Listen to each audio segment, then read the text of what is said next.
a todos, sejam muito bem-vindos a mais um episódio dessa série de vídeos do projeto OncoGuide, um projeto idealizado e desenvolvido pelos estudantes de medicina do quinto período da Universidade Federal do Rio Grande do Norte, que tem como intuito a disseminação de informações acerca do diagnóstico e do tratamento oncológicos.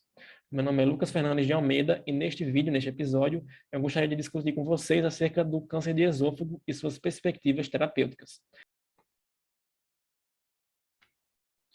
Quais são os tipos de câncer de esôfago?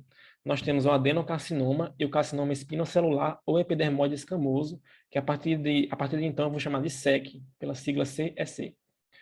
São tipos histológicos diferentes. O adenocarcinoma ele é menos frequente, porém tem um aumento expressivo em países desenvolvidos, principalmente Estados Unidos e Europa Ocidental, em função da mudança dos hábitos de vida. Os principais fatores de risco são a presença de esôfago de Barré, que é uma alteração decorrente de uma DRGE, de uma doença do refluxo gastroesofágico não tratada, persistente, e a obesidade. No geral, tem o melhor prognóstico, e também também por ser diagnosticado geralmente mais recentemente, mais precocemente do que o SEC. O SEC, por sua vez, tem pior prognóstico, é mais frequente, né, mais de 90, cerca de 90 a 95% dos casos, e tem como principais fatores de risco o alcoolismo e o tabagismo. Aqui na imagem do canto inferior direito, nós vemos na endoscopia um SEC, isso aqui é um SEC, perceba que está bem friável, aqui está sangrando. O câncer de esôfago ele é mais comum em pessoas com idade mais avançada, a partir de 50, 70 anos, é mais comum em homens do que em mulheres, e tem como principal sintomatologia, né, a disfagia a alimentos sólidos e progressiva, né? Até porque o tumor ele vai invadindo aqui a luz esofágica e vai causando essa sintomatologia. Também inclui dor, né, associada à deglutição, também está relacionada. E outros sintomas mais inespecíficos e insidiosos, como a perda de peso ou perda ponderal. Essa sintomatologia mais inespecífica e mais insidiosa é o que dificulta o diagnóstico precoce dessa afecção. O diagnóstico se faz por endoscopia com biópsia e o estadiamento se faz por tomografia computadorizada de tórax e de abdômen superior. O que é esse esôfago de Barré, né, que é o principal fator de risco para o adenocarcinoma? É uma alteração histológica, fruto do constante ataque do ácido estomacal na mucosa esofágica. Aqui a mucosa esofágica normal, ela é o epitélio escamoso, e quando ocorre o esôfago de Barré, ocorre a chamada metaplasia intestinal. O tipo tecidual passa a ser o epitélio colunar simples com células caliciformes, que é o tipo celular do intestino, por isso que o nome é metaplasia intestinal. Essa alteração pode evoluir para uma displasia, que pode evoluir para o adenocarcinoma. Então, é um fator de risco muito predisponente a essa afecção. Aqui é a visão endoscópica, a depender da extensão do esôfago de Barré e do grau da displasia, que é verificado pela biópsia histopatológica, já se pode fazer a chamada mucosectomia, que é a retirada dessa parte da mucosa como prevenção. Também há outros procedimentos, como a ablação por radiofrequência e a terapia fotodinâmica. O rastreamento é feito em pessoas considerada de alto risco, que são pessoas com esôfago de Barré, que têm que fazer essa endoscopia rotineiramente. Pessoas acima de 40 anos, elas têm que fazer a endoscopia para rastreamento de câncer gástrico. Só que, eventualmente, podem acabar descobrindo também o câncer esofágico, né? Por acidente, vamos dizer assim. Pessoas etilistas e tabagistas acima de 50 anos, essa combinação etilismo e tabagismo ele aumenta de 25 a 100 vezes a possibilidade de desenvolvimento do SEC. Ter histórico pessoal ou familiar de câncer de cabeça e pescoço. Ter megaesôfago, estenose cáustica, histórico familiar de câncer de esôfago, histórico pessoal ou familiar de doenças esofágicas, como a síndrome de Plummer-Vinson e a acalásia. A classificação dos tumores, eles podem ser cervicais, torácicos ou abdominais, que é a topografia esofágica, é um órgão que ocupa do pescoço ao abdômen. Os torácicos são subdivididos em superiores, médios e inferiores. Os adenocarcinomas, eles podem ser subdivididos em adenocarcinomas de esôfago distal, que é aqui representado pelo vermelho, da região da cárdia, que é aqui a transição, né, esôfago-estômago, e os subcárdicos, que aí já é mais a nível de estômago já, que são esses aqui em amarelo. na classificação Siewert. Tanto os tumores gástricos proximais quanto esses tumores mais distais do esôfago, eles têm uma terapêutica muito parecida, então eles são tratados assim de maneira muito parecida mesmo, gastrectomia parcial ou total e esofagectomia parcial ou total, com quimio-radioterapia. Eu vou falar mais para frente a questão do tratamento. E a terceira classificação é feita pela Sociedade Japonesa de Doenças do Esôfago, que classifica esses tumores de transição gastroesofágica como EG, quando o tumor está mais assim para o lado do esôfago do que para o estômago, de E igual a G, quando está meio igualitário aqui, e GE quando está mais para o lado do estômago. É uma classificação um pouco imprecisa, mas também é usada. A disseminação pode ocorrer por contiguidade, estruturas ali adjacentes, por exemplo, a aorta, a traqueia, enfim. Por continuidade, por exemplo, um tumor de esôfago distal vai invade o estômago, por exemplo. Pode ser por via linfática, via linfonodal, né? Ou hematogênica. Também há uma possibilidade pequena de metástase intramural submucosa. No próprio esôfago ali, ele sai, ele atinge a circulação e metastatiza. Por via hematogênica, ocorre principalmente para fígado, pulmão, suprarrenal e ossos. E a disseminação linfonodal, ela ocorre tanto para as cadeias cervicais, torácicas e abdominais, depende do grau do tumor e da localização.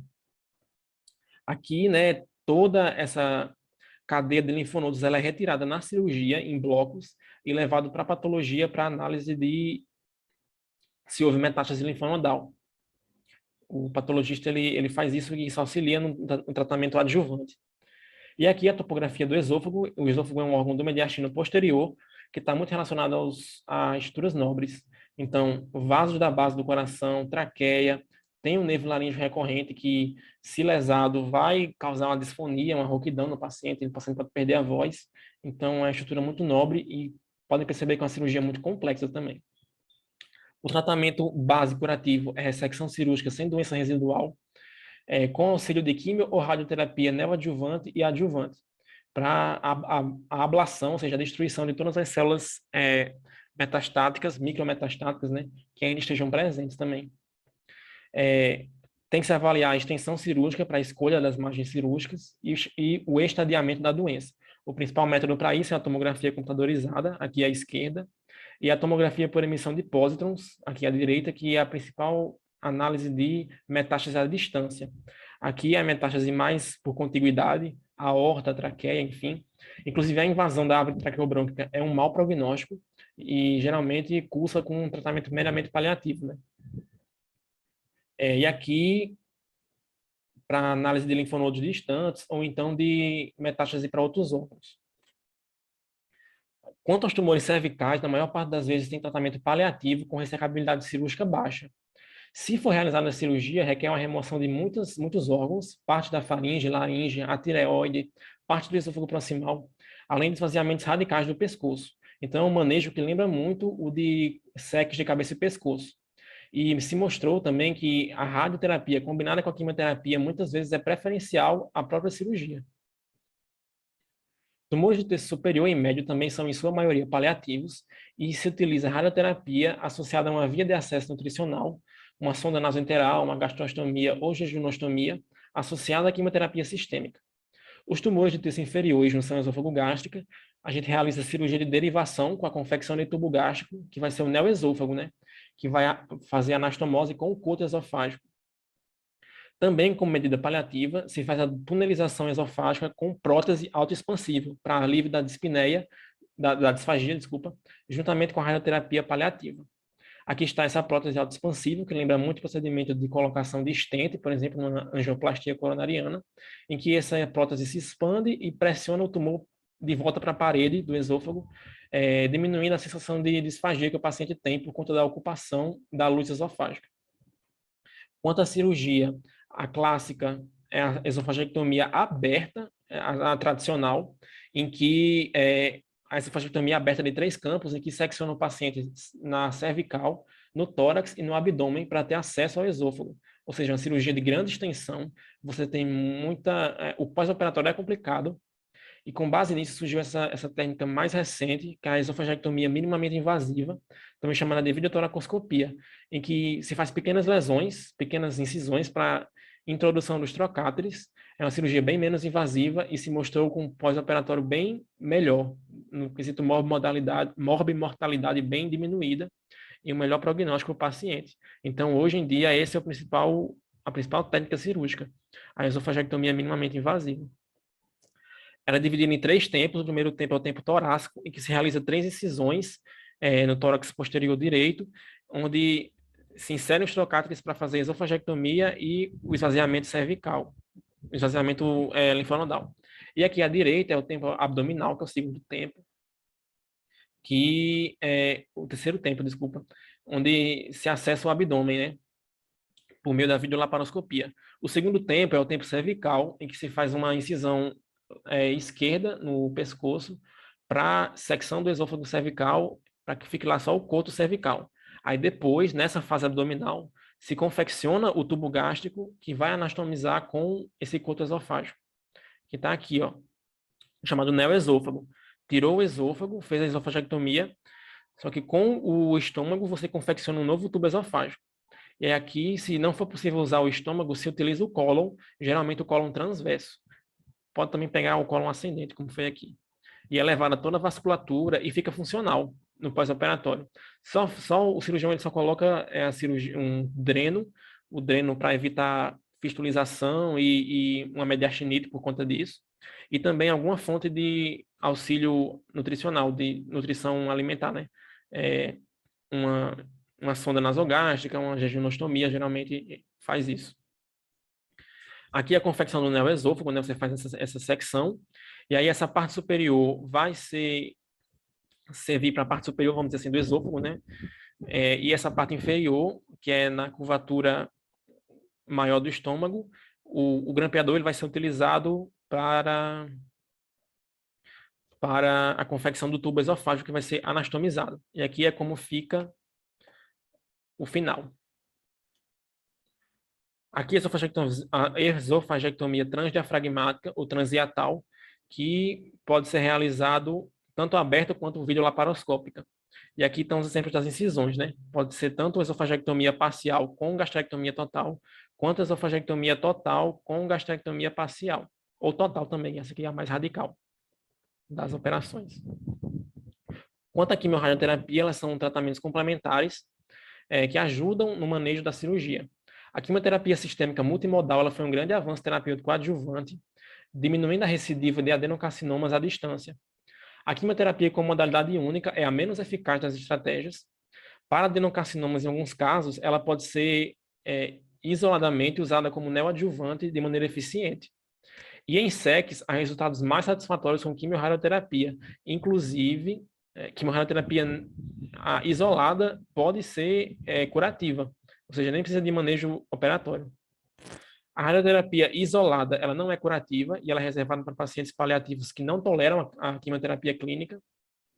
Tem baixa morbidade, porém é contraindicada em caso de fístula traqueosofágica e pode ser administrada nas seguintes maneiras: hiperfracionamento, em que se utilizam pequenas frações 2 ou 3 vezes ao dia, fracionamento acelerado, com frações de tamanho normal dadas mais de uma vez ao dia, ou convencionalmente com frações normalizadas, que vão de 180 a 250 centigrays, uma vez por dia. E aí a variação da terapia pode ser 50 centigrays nas 20 aplicações por 4 semanas, até o esquema de 66 centigrays em 33 frações por 7 semanas. Por fim, enquanto a quimioterapia, ela é mais frequentemente utilizada pré-operatoriamente, ou seja, neoadjuvante, e em combinação com a radioterapia. Quando a cirurgia não está indicada, a quimiorradioterapia ela é utilizada como tratamento paliativo primário. E ela é tipicamente administrada na combinação de 2 ou mais drogas, geralmente a cisplatina, que é essa aqui via oral, essa aqui à direita, ou a 5-fluorouracil, que é injetável aqui à esquerda. Porém, existem outros agentes que são utilizados, outros agentes quimioterápicos, como o paclitaxel, a camptothecina, o irinotecan e a vinorelbina. E é isso que eu queria discutir com vocês. Muito obrigado pela atenção. Aqui estão as referências que vão servir de complemento, caso vocês queiram conhecer mais, se aprofundar mais. E é isso. Muito obrigado.